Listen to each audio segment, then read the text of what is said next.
Hey there, divine souls. Welcome, welcome, welcome back to the flow. I am Asmari, and today we will be checking out our inner child energy with an inner child soulversation. So, everyone is welcome to this reading. There may be some messages here that the inner child within you would like to remind you about, or just would like you to know in this now moment. Now, interestingly, when I was meditating about your energy, um, I was called to speak about Bilal. Now, Bilal is, according to Muslim faith, one of the most loyal companions of the Prophet Muhammad, and he also happens to be the first African who, converted to Islam. Coincidentally or non-coincidentally, we are birthmates. Yes, he was born on March the 5th, at least from my Googling research. That's what I discovered, that he was born on March the 5th in the 6th century in Mecca. But he's actually African. His parents were from Abyssinia at the time. And why I'm bringing Bilal up right now is because Bilal was once a slave, right? And he was freed by the help of the great prophet. But also he was freed because of a lot of his own efforts to stand up against slavery of all kinds. I feel like something else that really stood out for me when studying Bilal's story was that he was very vocal because at the time when slavery was, very imminent in Mecca at the time, the gods that they were worshipping were like idols, right? They weren't worshipping Allah at that time. The prophet was still communicating news about, Islam all around.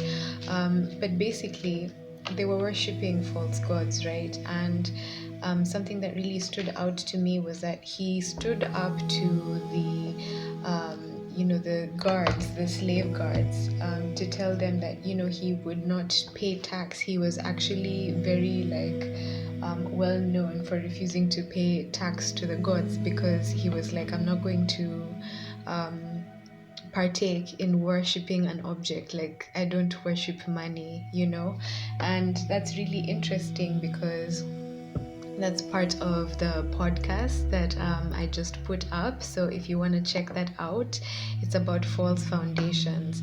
And so I think that's really, really interesting because Bilal, if anyone, he broke all types of false foundations in his life. He knew he was not meant to be a slave. He knew that he loved music, and he knew that he loved God more than anything.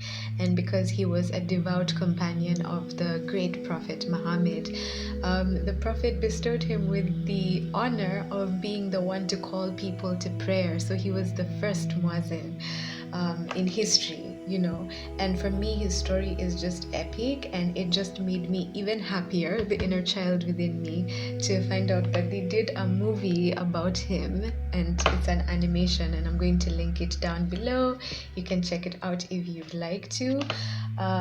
So let's dive into our inner child energies, this beautiful, beautiful moment in time. We have the 10 of Swords and we have the 7 of Wands. So what that is telling me that your inner child is, wanting to be vocal about is, I feel like you may have gone through a period, or you might be going through that period right now, where people are backstabbing you left, right, and center. People just don't understand what you're trying to achieve in your life, and that's okay, because I believe that every single person in this world was given their own vision by God. And so I don't live in your head and you don't live in mine. So you can't see the vision that God has given me for my life, and I can't see the vision that God has given you for your life. But then besides that, I feel like these are just energies that are, miserable to say the least, because I've said this so many times. Hurt people hurt people. If you're a healed individual, if you are somebody who is grounded in the love of God, in the knowing that God lives within you, within us all, then you wouldn't be trying to sabotage somebody else. You'd be trying to help them out. But I'm feeling that your inner child has felt like you've had to, like, all's my life I had to fight. You've had to fight for what you believe in. Some of you may have been dealing as well, with adults who just, they don't understand. I don't want to say don't understand, because honestly I think that they do understand. It's just that let me just dial back to what I said earlier. It's that feeling of, if somebody hasn't achieved something, they feel that you'll go through the same failures that they have. But for this backstabbing card to come out, this is sabotage, right? So for some of you, this is outside sabotage, but it also begins with you, because we like to have accountability on this channel, right? People from without will not continue to sabotage you once you've mastered how to stop sabotaging yourself, right? And so in that, I'm not saying that you absolutely will not face any haters. You will definitely have very many haters and very many people trying to stop you from doing what you're meant to be doing. But the thing with this energy is that once you've mastered how to be your own cheerleader, how to be your own best friend, all of those things, see, that energy falls down. You won't feel the need to really, like, defend yourself. God does all of the defending. Like, I'm hearing that Nicki Minaj line from the song she did with Tasha Cobbs called I'm Getting Ready, where she's like, I don't gotta talk, the Lord defends me, so she's like, I don't have to speak to anyone or against anyone to explain to them what I'm doing with my life, because God knows why he has put you in that position, right? And I feel like your inner child is really encouraging you to just continue being blunt, continue standing up for yourself, because nobody else is going to stand up for you. Everybody is going to stand by the wayside and just watch, The only person that you have in your corner at this moment in time is you. I'm feeling that type of an energy, being able to speak up against being taken for granted, against, being overlooked, because, like, for so many of you who are watching this, like, if you are in that season where you're being overlooked, you are going to transition to overbooked. Trust me. I know that saying is oversaid and it sounds cliche, but that's what happens, because I believe when like a slingshot or an arrow, right? When you pull back an arrow and you hold it back for such a long time, immediately when you let it go, the bow of the arrow, sorry, that's what I mean, the bow, like, of the thingy, you get what I'm saying. So when you let go of that string, how far is that arrow going to go? So far, So what your opponents don't realize is that the more they hold you back, the farther they're going to propel you. And not only the farther are they going to propel you, but the farther behind are they going to take themselves. Because I keep saying, when you dig a grave for somebody, you're digging a grave for yourself. Some of you may have been dealing with, a father energy, and this keeps coming up, a patriarch. It could be your uncles, could be your father, could be your grandfather, just somebody who is a patriarch in your family. I feel like with this situation, it seems like there is some hope coming out of it. It feels like, let's see. I don't want to get ahead of myself, but let's see, because we have the Ace of Cups here, right? Sometimes our parents just don't really know better, because they were taught different from their own parents, and so they may have been given those limiting beliefs that this is the farthest you can reach, or they may have their own regrets about what they may have done, right? or they may have, been the ones to have done this whole backstabbing energy on you. And so I feel like with this coming out, that you are learning to heal the situation by healing yourself, and by forgiving your father, forgiving your grandfather, forgiving your uncles, and just extending unconditional love. You can love people from afar. They don't have to approve of you. They don't need to give you their permission and say, you have my blessing to do this career. I feel that as long as God has anointed you, as long as God is the one who has put the talent in your soul, then that's the only permission that you need. But I feel that, your inner child is stressing the importance of, we need to do better. If we are healed, we cannot act like hurt people. And so, because we are not hurt people, we don't hurt the people who hurt us. That's what I feel with this. Then we have the King of Pentacles, and we have the Temperance card.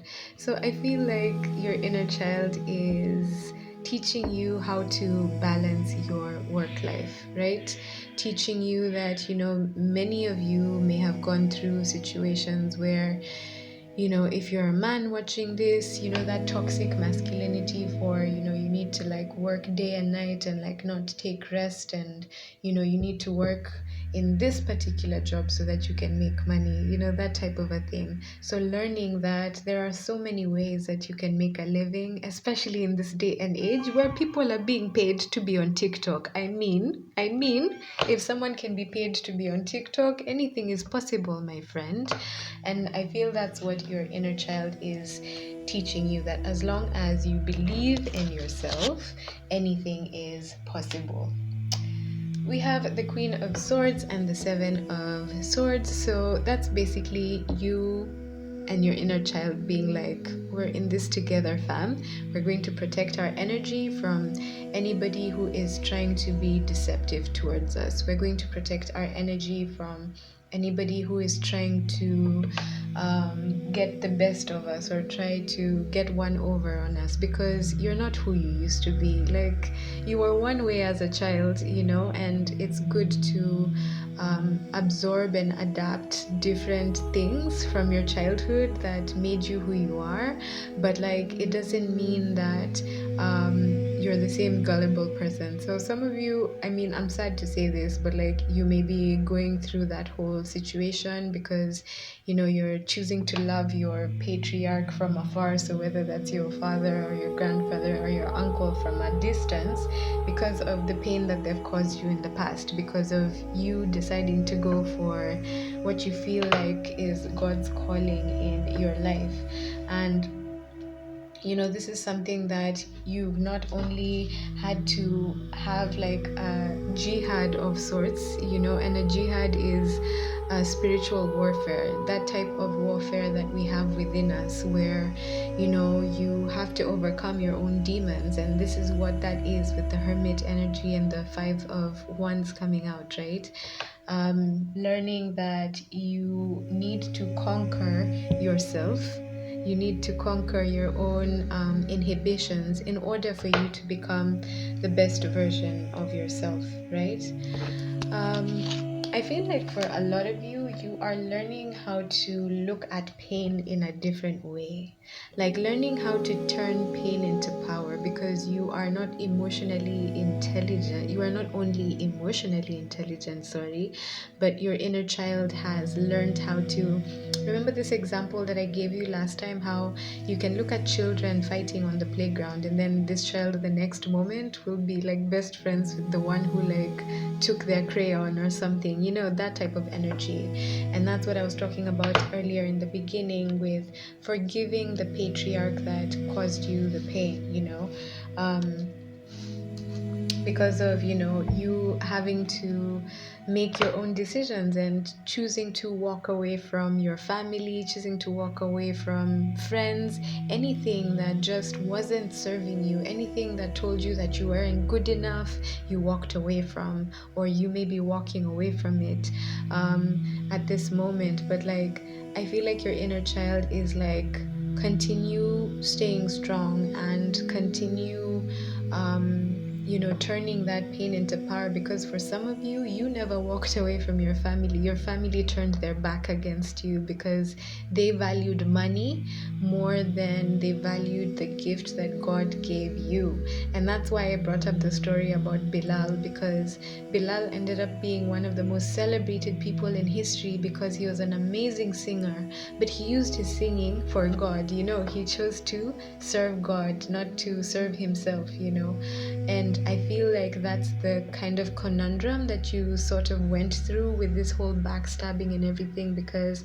I'm getting this sense that you were mocked by a lot of people, from people that you went to school with, to people in your family, to people in society, to even your parents mocking you because you weren't making money the traditional way, or you chose to not go the traditional route to make money, or you chose to just stay true to your heart. And I've said this so many times, from Nikola Tesla to, we can name so many of the world's geniuses, Albert Einstein, all of these people. If you watch their biographies, they had to walk away from their families. Their families didn't accept them in the beginning. They didn't get the idea, they didn't get the vision. And so that's what happens a lot of the times when you are given something that is so profound that people don't realize. It may have not even been invented yet, like whatever you're doing. It may not be something that's common,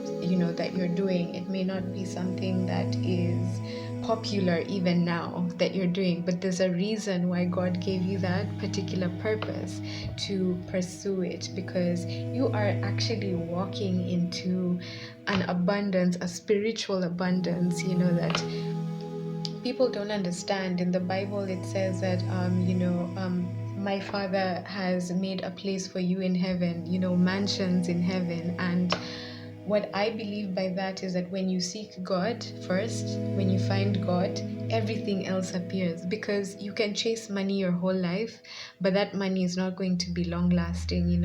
I believe in finding God and then asking God, okay, God, show me where I can find the money that will be able to pay for this, and this, you see.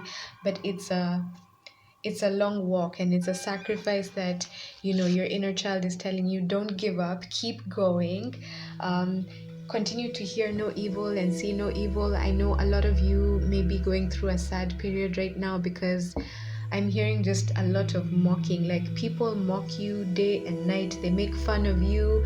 Wherever you're staying, they might come outside your door and just like make fun of you and laugh at you and all of that type of stuff. And I feel like for a lot of you, it's like your spiritual journey is what has kept you strong. Like personally for me, like just the way I grew up knowing Jesus, I've become so much closer to Jesus because the things that I've gone through, I'm not trying to say that I am Jesus, I am not, but Jesus is a great teacher of mine because he has taught me how to love people despite people coming up against me, because I chose to follow in the path less trod on, the path of following God, which most people, especially in this day and age, it's not cool to follow God. It's not cool to be, yes, fine, it's cool to be spiritual nowadays, but then there's also that whole group of people who say they're spiritual, but they're not really spiritual. They just talk about it, but they don't follow the path,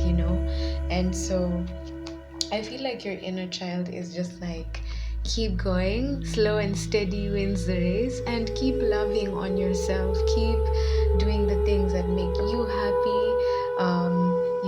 You are never ever alone. You're surrounded by your angels, you're surrounded by your spirit guides, you're surrounded by the Spirit of God, and God is within you everywhere you go. So whether you may find yourself homeless because your family kicks you out, or you find yourself foodless, like I've had to grow through that, and I've never been so grateful in my whole life. I've never felt so abundant in my whole life than I have now when I have barely nothing, you know? Like I can sit here and tell you proudly that like I have been surviving on like literally beans and I graduated from eating just bread, and then now at least, you know, I've been able to buy more food for myself, but like it's the same meal when I can buy it, but then there are days when I don't eat at all and all I drink is tap water, and it's salty water because where I'm staying is by the ocean. And I've never been happier in my whole life because I'm following the path that God wants me to follow. And so, beautiful, beautiful collective of mine, thank you again for joining me. Thank you for everybody who supports me in all of the ways that they do. I love you all so, so much. I am sending you all of the love and all of the light. Remember, if you want to check out any of the love offerings, you can do so in the description box down below. Until next time, namaste.